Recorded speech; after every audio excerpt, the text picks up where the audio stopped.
ಓಂ ಶ್ರೀ ಗುರುಭ್ಯೋ ನಮಃ ಹರಿಃ ಓಂ ಕಾತ್ಯಾಯನಾಯ ವಿದ್ಮಹೇ ಕನ್ಯಾಕುಮಾರಿ ಧೀಮಹಿ ತನ್ನೋ ದುರ್ಗಿ ಪ್ರಚೋದಯಾತ್.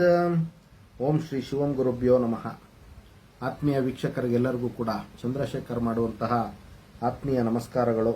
ಎಲ್ಲರಿಗೂ ಕೂಡ ಜ್ಯೋತಿರ್ಮಯ ನಾಡಿ ಆಸ್ಟ್ರಾಲಜಿ ಯೂಟ್ಯೂಬ್ ಚಾನೆಲ್ಗೆ ಸ್ವಾಗತವನ್ನು ಬಯಸ್ತಾ, ಗೋಚಾರ ಗುರುಗ್ರಹ ಬದಲಾವಣೆಯ ಒಂದು ವಿಚಾರವಾಗಿ ಮೀನರಾಶಿಯವರಿಗೆ ಯಾವ ಒಂದು ವಿಚಾರದಲ್ಲಿ ಅನುಕೂಲ ಮತ್ತು ಯಾವ ಒಂದು ವಿಚಾರದಲ್ಲಿ ಅನಾನುಕೂಲಗಳಿರುವಂತಹ ಒಂದು ಸಾಧ್ಯತೆ ಇರುತ್ತೆ ಅನ್ನುವಂತಹ ಒಂದು ವಿಚಾರಗಳನ್ನು ನಾವು ಈ ಒಂದು ವಿಡಿಯೋದಲ್ಲಿ ಸಂಕ್ಷಿಪ್ತವಾಗಿ ತಿಳಿದುಕೊಳ್ಳುವಂತಹ ಒಂದು ಪ್ರಯತ್ನವನ್ನು ಮಾಡೋಣ. ನೋಡಿ, ಪ್ರಸ್ತುತ ಗೋಚಾರದ ಗುರುಗ್ರಹರು ಮೇಷರಾಶಿಯಲ್ಲಿರುವಂಥದ್ದು. ಇನ್ನು 1/5/2024 ಮೇ 1ನೇ ತಾರೀಕು ವೃಷಭ ರಾಶಿಗೆ ಗುರುವಿನ ಒಂದು ಆಗಮನ ಗೋಚಾರದ ವಿಚಾರವಾಗಿ ಆಗುವಂಥದ್ದು.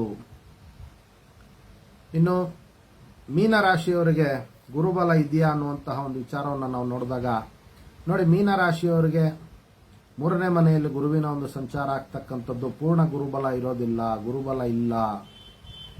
ಮೀನರಾಶಿಯವರಿಗೆ ಗುರುಬಲ ಇಲ್ಲ. ಆದ್ದರಿಂದ ಮೀನರಾಶಿಯವರು ಅತ್ಯಂತ ಜಾಗರೂಕತೆಯಿಂದ ಸ್ವಲ್ಪ ಈ ವರ್ಷ ಎಚ್ಚರಿಕೆಯಿಂದ ನಡೆದುಕೊಳ್ಬೇಕು. ಇಲ್ಲ ಅಂತಂದ್ರೆ ವಿನಾಕಾರಣ ಸಮಸ್ಯೆಗಳು ಸಿಲುಕುವಂತ ಒಂದು ಸಾಧ್ಯತೆ ಅತಿ ಹೆಚ್ಚಾಗಿರುತ್ತೆ. ನೋಡಿ, ಮೀನರಾಶಿಯವರು ಈ ವರ್ಷ ಯಾವುದೇ ವಿಧವಾದಂತಹ ಹಣಕಾಸಿನ ಒಂದು ವ್ಯವಹಾರಗಳನ್ನು ಜಾಸ್ತಿ ಮಾಡಲಿಕ್ಕೆ ಹೋಗಬಾರ್ದು, ಅಥವಾ ಬೇರೆಯವರಿಗೆ ಸಹಾಯ ಮತ್ತು ಸಹಕಾರಗಳನ್ನು ಹಣಕಾಸಿನ ಒಂದು ರೂಪದಲ್ಲಿ ಅವರು ಮಾಡೋದ್ರಿಂದ ಅವರಿಗೆ ಸಮಸ್ಯೆ ಮತ್ತು ಹಣಕಾಸಿನ ಒಂದು ವಿಚಾರದಲ್ಲಿ ಸ್ಟ್ರಕ್ ಆಗುವಂತ ಒಂದು ಸಾಧ್ಯತೆಗಳು ಅತಿ ಹೆಚ್ಚಾಗಿರುತ್ತೆ. ಇನ್ನು ಆರೋಗ್ಯದ ಒಂದು ವಿಚಾರದಲ್ಲಿ ಸ್ವಲ್ಪ ಜಾಗೃತಿಯನ್ನು ವಹಿಸಬೇಕಾಗುತ್ತೆ.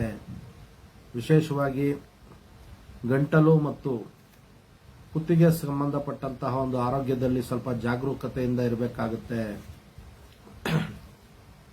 ಅದೇ ರೀತಿ ನೋಡಿ, ವಿಶೇಷವಾಗಿ ಸ್ವಲ್ಪ ಕಿವಿ ನೋವಿನ ಒಂದು ಸಮಸ್ಯೆಗಳು ಅವರಿಗೆ ಕಾಡುವಂತಹ ಒಂದು ಸಾಧ್ಯತೆ ಇರುತ್ತೆ. ಆದ್ರಿಂದ ಕಿವಿಗೆ ಸಂಬಂಧಪಟ್ಟಂತಹ ಒಂದು ಆರೋಗ್ಯದಲ್ಲೂ ಕೂಡ ಮೀನರಾಶಿಯವರು ಸ್ವಲ್ಪ ಜಾಗೃತಿಯನ್ನು ವಹಿಸಬೇಕಾಗುತ್ತೆ.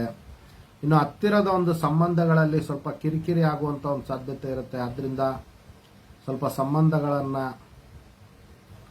ಹುಷಾರಾಗಿ ಮೇಂಟೈನ್ ಮಾಡಬೇಕಾಗುತ್ತೆ. ರಿಲೇಶನ್ಶಿಪ್ ಪ್ರಾಬ್ಲಮ್ ಬರುವಂತ ಒಂದು ಸಾಧ್ಯತೆ ಇರುತ್ತೆ. ಬಹಳಷ್ಟು ಪದೇ ಪದೇ ಕೋಪ ಬರುವಂತಹ ಒಂದು ಸಾಧ್ಯತೆಗಳು, ನಾನು ಎನ್ನುವಂತಹ ಒಂದು ಭಾವನೆ ಬರುವಂತಹ ಒಂದು ಸಾಧ್ಯತೆಗಳು ಅತಿ ಹೆಚ್ಚಾಗಿರುತ್ತೆ. ಇನ್ನು ವಿನಾಕಾರಣ ಅವರು ಧೈರ್ಯ ಮಾಡುವಂಥದ್ದು ಅಥವಾ ಸಾಹಸ ಮಾಡುವಂತಹ ಒಂದು ಕೆಲಸಗಳಿಗೆ ಅತಿ ಹೆಚ್ಚಾಗಿ ಬೇಗ ಪ್ರಚೋದನೆಗೆ ಒಳಗಾಗುವಂತಹ ಒಂದು ಸಾಧ್ಯತೆ ಮೀನರಾಶಿಯವರಿಗೆ ಅತಿ ಹೆಚ್ಚಾಗಿರುತ್ತೆ. ಕಾರಣ ನೋಡಿ, ರಾಹು ರಾಶಿಯಲ್ಲೇ ಇರೋದು ಒಂದು ವಿಚಾರ, ಆದರೆ 3ನೇ ಮನೆಯಲ್ಲಿ ಗುರುಗ್ರಹರ ಒಂದು ಪ್ರಭಾವ ಕೂಡ ನಾನು ಅನ್ನುವಂತಹ ಒಂದು ಭಾವನೆಯನ್ನ ಇವರಿಗೆ ಮೀನರಾಶಿಯವರಿಗೆ ತಂದುಕೊಡುವಂತ ಒಂದು ಸಾಧ್ಯತೆ ಇರುತ್ತೆ. ಆದ್ರಿಂದ ಸ್ವಲ್ಪ ಎಚ್ಚರಿಕೆಯನ್ನು ವಹಿಸಬೇಕಾಗುತ್ತೆ. ಇನ್ನು ನೋಡಿ, ಪದೇ ಪದೇ ದುಸ್ವಪ್ನಗಳು ಬರುವಂತ ಒಂದು ಸಾಧ್ಯತೆ ಇರುತ್ತೆ. ಮಾನಸಿಕ ಭಯ ಮತ್ತು ಕಿರಿಕಿರಿಗಳು ಇವರನ್ನ ಬಾಧಿಸುವಂತಹ ಒಂದು ಸಾಧ್ಯತೆಗಳು ಅತಿ ಹೆಚ್ಚಾಗಿರುತ್ತೆ. ಆದ್ರಿಂದ ಮೀನರಾಶಿಯವರು ಸ್ವಲ್ಪ ಹೆಚ್ಚಿನ ಒಂದು ಎಚ್ಚರಿಕೆಯನ್ನ ಮತ್ತು ಜಾಗೃತೆಯನ್ನ ವಹಿಸಬೇಕಾಗುತ್ತೆ. ಇನ್ನು ವೈಯಕ್ತಿಕವಾಗಿ ಹಣಕಾಸಿನ ಒಂದು ವಿಚಾರಗಳಲ್ಲಿ ಅವರಿಗೆ ಸ್ವಲ್ಪ ರೀತಿಯಾಗಿ ಅನುಕೂಲ ಆಗುವಂತಹ ಒಂದು ಸಾಧ್ಯತೆಗಳು ಅತಿ ಹೆಚ್ಚಾಗಿರುತ್ತೆ. ಇನ್ನು ಲೆಕ್ಕ ಪರಿಶೋಧಕರಿಗೆ, ಲೇಖಕರಿಗೆ, ಬರವಣಿಗೆ ಮಾಡುವಂತಹ ಒಂದು ಮೀಡಿಯಾ ಫೀಲ್ಡ್ ಅಲ್ಲಿ ಇರ್ತಕ್ಕಂತಹ ಮೀನರಾಶಿಯವರಿಗೆ ಲಾಭ ಪ್ರಾಪ್ತಿಯಾಗುವಂತಹ ಒಂದು ಸಾಧ್ಯತೆಗಳು ಅತಿ ಹೆಚ್ಚಾಗಿರುತ್ತೆ. ಇನ್ನು ಅವರ ಬಳಿ ಕೆಲಸ ಮಾಡ್ತಾ ಇರ್ತಕ್ಕಂತಹ ನೌಕರರಿಂದ ಲಾಭ ಪ್ರಾಪ್ತಿಯಾಗುವಂತಹ ಒಂದು ಸಾಧ್ಯತೆಗಳು ಅತಿ ಹೆಚ್ಚಾಗಿರ್ತಕ್ಕಂಥದ್ದು.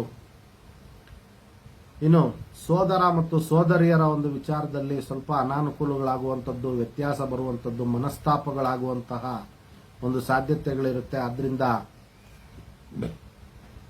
ರಿಲೇಶನ್ಶಿಪ್ ವಿಚಾರಗಳಲ್ಲಿ ಸ್ವಲ್ಪ ಜಾಗೃತಿಯನ್ನು ವಹಿಸಬೇಕು.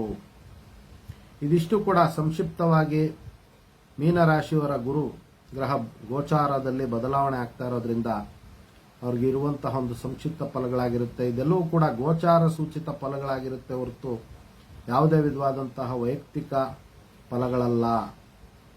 ಇನ್ನು ವೈಯಕ್ತಿಕವಾಗಿ ನಾವು ಇನ್ನೂ ಹೆಚ್ಚಿನ ರೀತಿಯಲ್ಲಿ ತಿಳ್ಕೊಬೇಕು ಅನ್ನೋಂಥವ್ರು ಸೂಕ್ತ ಜ್ಯೋತಿಷ್ಯರ ಬಳಿ ಅವರು ಜಾತಕವನ್ನು ಪರಿಶೀಲನೆ ಮಾಡಿಸಿಕೊಂಡು ಇನ್ನೂ ಹೆಚ್ಚಿನ ರೀತಿಯಲ್ಲಿ ಅವರು ಅನುಕೂಲವನ್ನು ಪಡ್ಕೊಳ್ಬಹುದಾಗಿರುತ್ತೆ. ಇನ್ನು ಪರಿಹಾರಾರ್ಥವಾಗಿ ನೋಡಿ, ಪ್ರತಿ ಗುರುವಾರ ರಾಘವೇಂದ್ರ ಸ್ವಾಮಿಯ ದೇವಸ್ಥಾನದಲ್ಲಿ ಅವರು ದೀಪಾರಾಧನೆ ಮಾಡೋದ್ರಿಂದ ಇನ್ನೂ ಹೆಚ್ಚಿನ ರೀತಿಯಲ್ಲಿ ಅವರು ಶುಭ ಫಲವನ್ನ ಮತ್ತು ಗುರುಬಲವನ್ನ ಸ್ವಲ್ಪ ರೀತಿಯಾಗಿ ಪಡ್ಕೊಳ್ಬಹುದಾಗಿರುತ್ತೆ.